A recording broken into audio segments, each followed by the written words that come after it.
Tales from the Library of the Occult. Honey. June 1967. Dope smoke billowed from the Farina's rolled-down windows as the car tore around another bend. Headlights swept the hedgerows, sending wildlife into panicked flight. She sang along with the blaring radio, the last of the oversized joints she'd rolled for the journey at the corner of her mouth. She'd driven this route more times than she cared to remember, and knew its every twist and turn. No surprises here, or so she thought. A flame flickered into existence along the dark lane ahead, not the cozy glow of campfire. There had been an accident.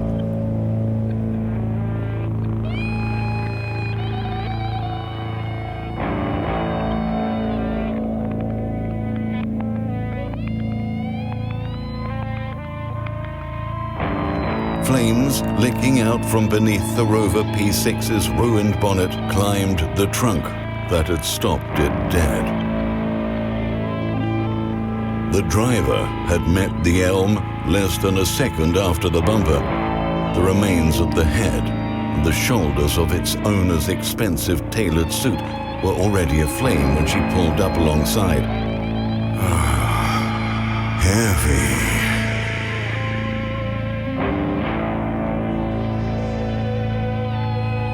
Something on the passenger side caught her eye. Movement glimpsed through the haze. Killing her engine, she heard groans amid crackling flames. The door was locked or jammed. She found a half-brick-sized rock at the roadside and shattered its glass. She dragged the girl from the wreckage and carried her to the Farina.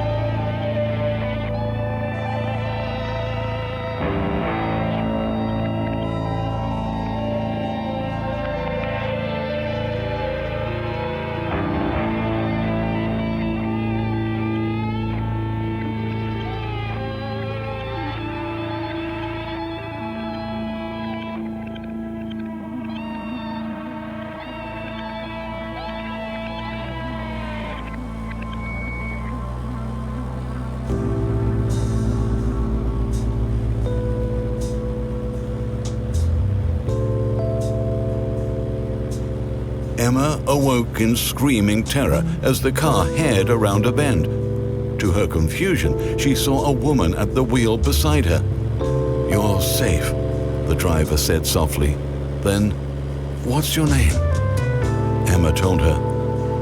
"They call me Honey," she replied, offering a smoldering inch of joint.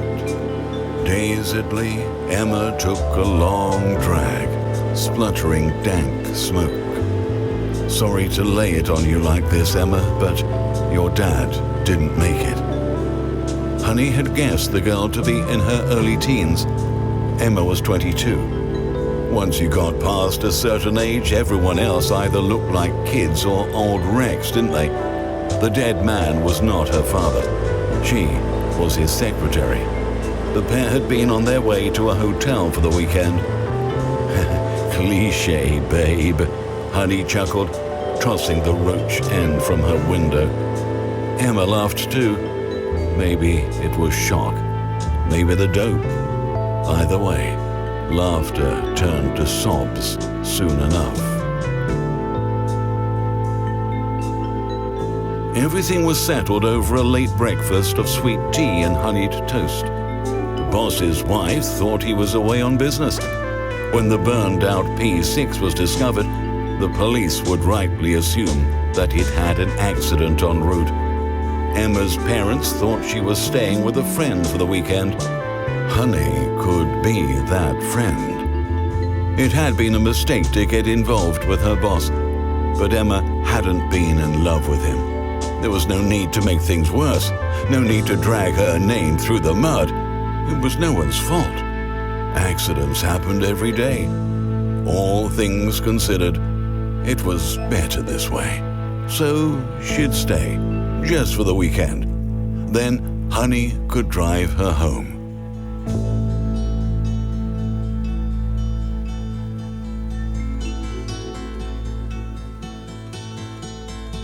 Barefoot in the blazing afternoon, Emma roamed the overgrown grounds of the Georgian mansion Honey called home. Bees buzzed busily about the pink-white flowers, which seemed to bloom everywhere on waxy-leaved bushes. The place had been in the family for generations, Honey had told her, but she didn't spend much time here these days. She was part of the whole swinging London scene Emma had only read about in the music papers or heard about on the radio. Emma wore a borrowed, brightly patterned caftan as she wandered on. She came to an orchard, the ground a mulch of rotted apples. Fat, striped bodies crawled drunkenly about them. Overripe fruit squished between her toes as she walked. A gigantic, honeycombed wild hive, alive with humming things, hung from one of the trees, dripping red-tinged sweetness as it swung lazily in the summer breeze. Emma caught a few drops in wonder and sucked at her finger. "Careful, babe, that's heavy stuff." Honey had appeared in a cloud of dope smoke. "You've met Mother, then?" She laughed, looking up at the dripping hive. "Poor old girl." Emma didn't understand. She couldn't hack it when Dad traded her in. Always had a flair for the dramatic. Still, hanging's not how I'd choose to go. Emma gagged and spat. "Oh, I doubt there's much of her left in there," Honey cooed, placing a reassuring hand on Emma's shoulder. "It's been years and years and years now. She loved the bees, though, so I thought it was kind of groovy, you know? Better than that whole ashes to ashes trip."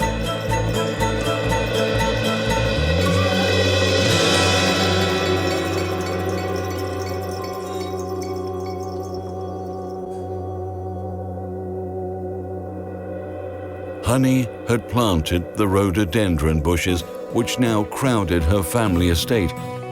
It was from their pollen that the bees made the heavy stuff. Mad honey, some called it. People had been tripping out on it for literally thousands of years. Wasn't that wild? That was how she made her living down in London these days. Psychedelics were in, baby, but she was the only one who could supply this special all-natural high. That was how she got her name, of course. Personally, she hardly ever ate the stuff. Her own special honey came from the glass house. The glass house was a rusted Victorian construction, half as big again as the main body of the house. The kind of thing Emma had seen in pictures of the Great Exhibition or Kew Garden. Its countless windows fogged with the respiration of thousands of flowering plants, their leaves straining wetly against the glass. Inside lived a colony of bees whose first queen, Honey said, had reigned during her grandfather's time. The special honey they made was kept in a riveted metal tank, which made Emma think of an oversized, old-fashioned traveling trunk. Glowing amber sweetness oozed in slow motion as Honey drew it from the squeaking tap at the side of the tank. As soon as Emma tasted it, she knew she would never want to eat anything else ever again. Days turned to weeks without Emma noticing or caring. Sunshine and flowers and sweet, sweet nectar. That was her life now. She was at one with nature. She helped herself to fat drops of mad honey which dripped from the many wild hives as she wandered the grounds hour after hour, day after day. It was indeed heavy stuff. The glasshouse honey was her real sustenance, though. She ate nothing but, ate so much that her skin shone yellow, and her sweat came sticky and sweet. Honey came and went. Emma was never sure whether she was alone or whether the other might appear at her elbow, joint in hand, to continue a conversation that begun a week before. The place was a maze, a mystery, the geography of which Emma never seemed able to fully comprehend. Maybe it was the mad honey. More than once, she found herself buzzing around the big, empty house like a trapped insect, unable to find her way out into the sunshine. One morning, or maybe it was an evening, she stood staring at a faded portrait that hung above a long-dead fireplace. Honey smiled down at her. Only it couldn't be Honey. Wiping dust from the tarnished frame with a sticky paw, Emma read the words, Mistress Sylvia Arden, 1899. Honey's mother? She felt her flesh crawl as her thoughts turned to the dripping corpse hive in the orchard. Bad vibes. She didn't need that. She wandered on.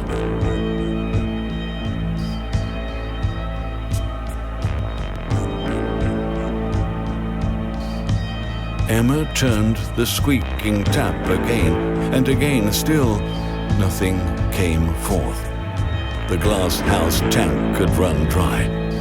How long had it been now since she'd tasted its perfect sweetness? Where was Honey? Out in the garden, Emma gorged herself on the red, mad honey like never before. Not a single bee threatened to sting, even as she delved hungrily into their hives.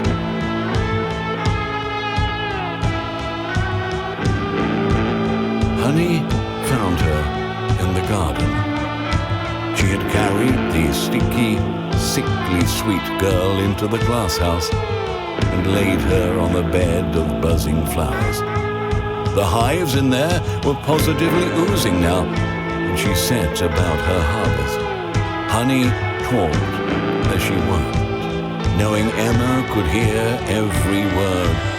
Too much rhianotoxin, the thing which made mad honey trippy, could slow your heart right down, put you in a kind of hibernation, like bees in the winter.